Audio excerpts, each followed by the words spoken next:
কি বন্ধুরা, কেমন আছো তোমরা? আশা করি ভালো আছো। আর এখন তো খুব শীত পড়েছে। শীতকালে তোমাদের কেমন লাগছে, কেমন কাটছে তোমাদের, সেগুলো আমায় কমেন্ট করে জানাবে। আর এই শীত নিয়ে তোমাদেরকে একটা ছোট্ট ছড়া শোনাই। তোমাদের কেমন লাগে তোমরা কমেন্ট করে জানিও। শীতটাতে কিন্তু বেশ ভালোই মোটামুটি পড়ে গেছে। তা কোন জায়গায় কতটা শীত আছে, কতটা কম আছে, নাকি এখনো সেরকম ঠান্ডা পড়েনি, সেগুলো আমাকে কমেন্ট করে তোমরা জানাবে কেমন। চলো শুরু করা যাক।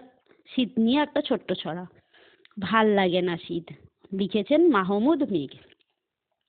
গোসলটা তো যুদ্ধ এখন, রোজ করি তা জয়। এমন শীতে ভাবতে গেলেই মনে লাগে ভয়। হাড় কাঁপানো ঠান্ডা, তবু নিত্য দেখি মায় ডান্ডা হাতে শাসায় আমায়, জলদি কাছে আয়।